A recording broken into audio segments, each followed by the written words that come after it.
خیلی خوشحالم که بالاخره بعد از سالها پرویز داره به ما میرسه. به پونه میرسم فقط اگر اجازه بدین.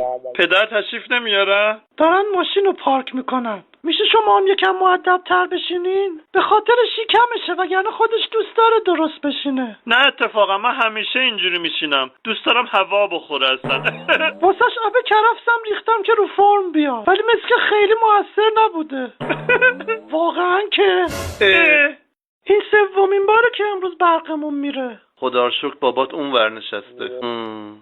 شمع روشن کردم. چه محیط ادبی شد.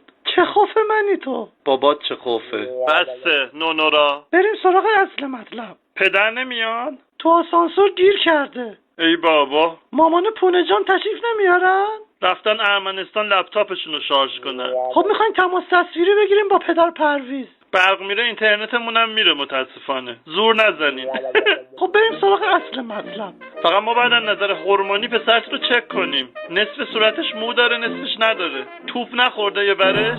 ریشتراش هم برقیه. وسط کار برق رفت اینجوری شدم. مگه میشه؟ آره منم دیروز لیزر بودم وسطش برق رفت ناکنه. باشه حالا. این چه بله نگفته داره هوا میکنه. دختر خوبیه اینجوری نگاش نکن. خب بریم سراغ اصل مطلب.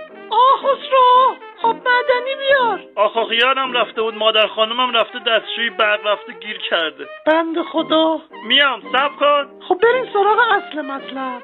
ما توقعمون اینه که خانواده عروس حتما یه دستگاه ژنراتور برق و یه پمپ آب یدکی رو جهیزیه بدن. ژنراتورمون که آکبنده. پمپ دخترمونم ببینین عاشقش میشین.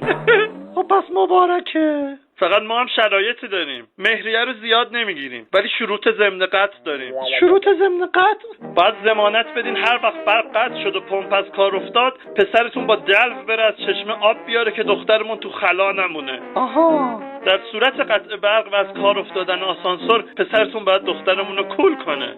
خیلی سخته مامان. عوضش مهریه کم میگیرن. من حاضرم مهریه بدم ولی اینقدر فعالیت نکنم.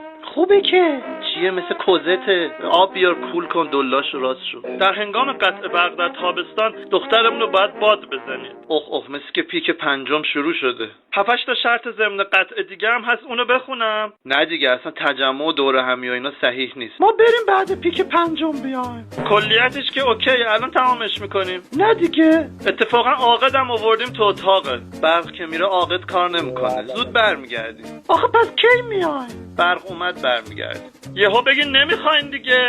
برق اومد برمیگردیم. خسرو اوه بنده خدا خوش شد. اسمت خانم آب نداریم به جاش نوشابه خانواده میارم. بدون قند باشه. چشم دخترم شما هم زنگ بزن اداره برق تشکر کنه. امروز نیم ساعت برق داشتیم. باش.